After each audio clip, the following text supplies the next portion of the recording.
Hello everyone, welcome to the Homebuyer Online University. We're going over Class 1 today, and I'm here with Rebecca Murphy. Class 1, 3 main goals. So yeah, we're going to be going over 3 main goals, Rebecca, in this webinar, and a lot of homebuyers are real unclear, a little fuzzy on what to expect when they attend a homebuyer seminar or webinar or a class or a workshop, and or even when they're scouring the internet for useful information. You know, there's no framework, there's no structure to what they're looking to do. So I like to talk about 3 main goals that we want to accomplish in a webinar like this. The very first one is, the homebuyer is going to want to become familiar with the terms of the process. There's a whole nother language involved when you're looking for homes that the average person is just not going to be familiar with at any other time in their life. The second thing is going to be to get rid of fear. Fear actually keeps a lot of folks from stepping out and looking to purchase a home. A lot of folks will not even try just because of fear, and even if they do, a lot of times they'll get into the process and then back out, get cold feet, just because the process is so intimidating and so daunting. So we want to get rid of fear. And of course the third thing is we want to minimize surprises. Who likes to go through a process, come to the end, look for their dream home, and be ready to move in, and then have a nasty shock dropped on the table? We want to make sure that you're not going to closing with surprises awaiting you. Class 1, you're not ready to buy until... That is very correct, Rebecca. You're not ready to buy until, in my eyes, 5 things have happened with your knowledge base. The first is you've got to know where you want to live. The second thing is you've got to know what type of home you want. The third thing is you've got to know what you can afford. The fourth is you've got to know what you want to pay.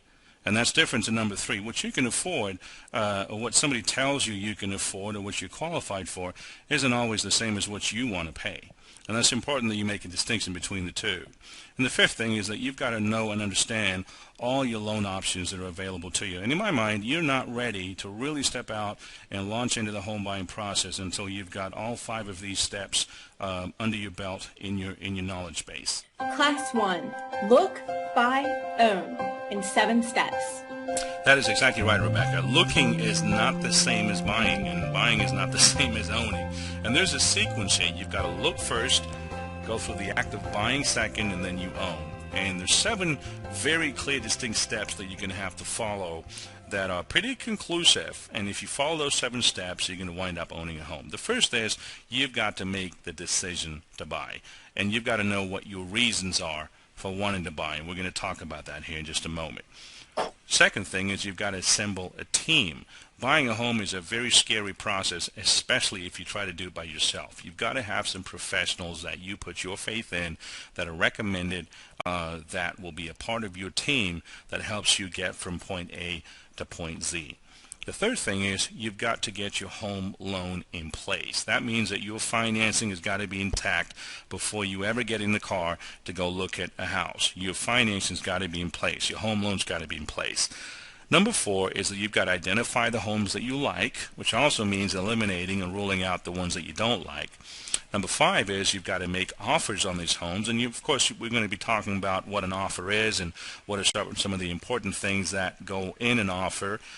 Number 6 is you're going to do some due diligence, and that's doing some investigative work yourself, not just relying on third parties, but you yourself doing some things to investigate the home and make sure that there aren't any hidden issues. And of course the most exciting thing is to close, celebrate, and enjoy the fact that you are now a homeowner.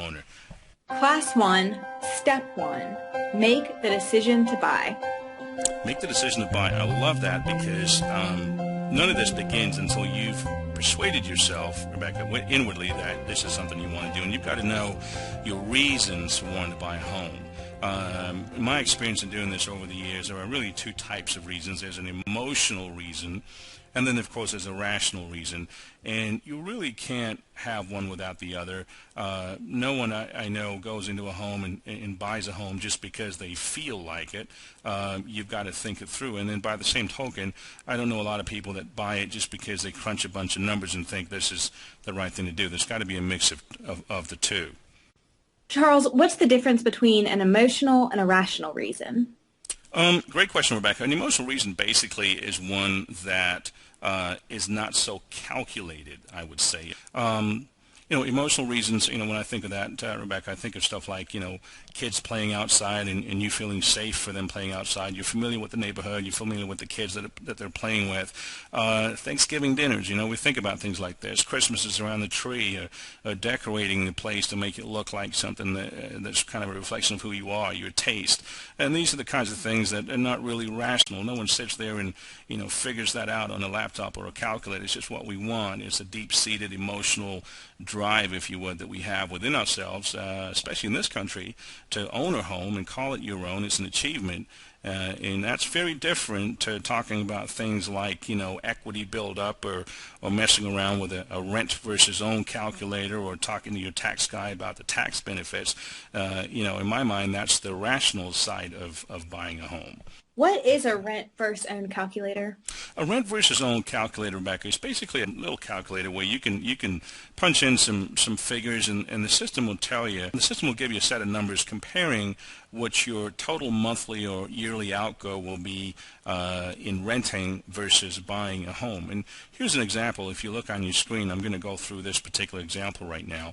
So on the website, we go ahead and click on Rent versus Own. Brings up a pretty straightforward-looking calculator. You'll see here that you've got the current rent amount, purchase price, down payment amount, approximate interest rate. Let's go ahead and change that to maybe 5%. 30-year term, which is pretty common.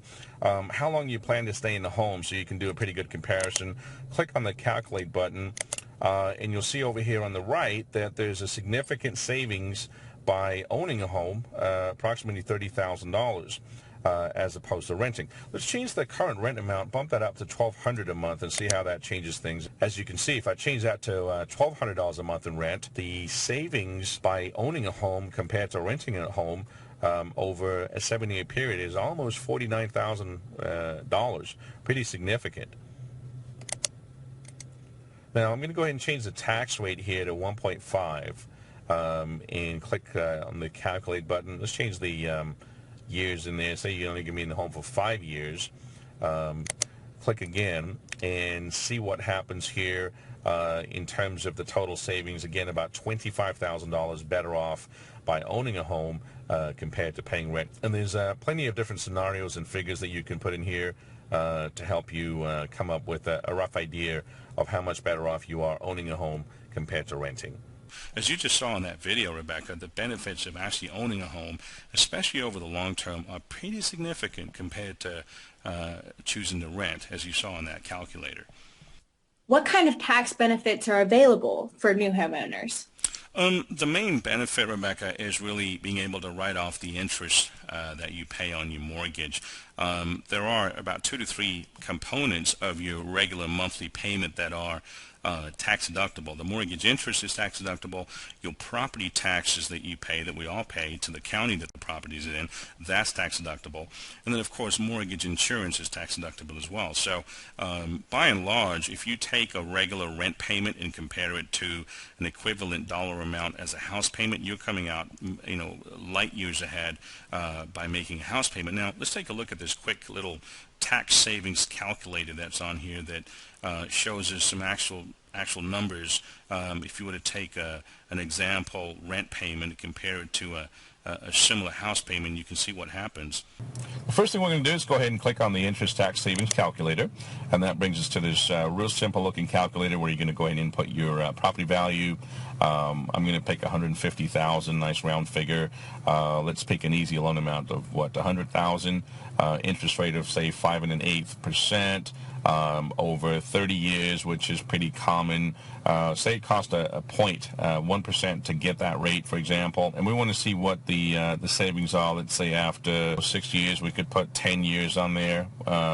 There's also a box for the approximate property tax rate, because remember, that's going to be an out-of-pocket expense for you.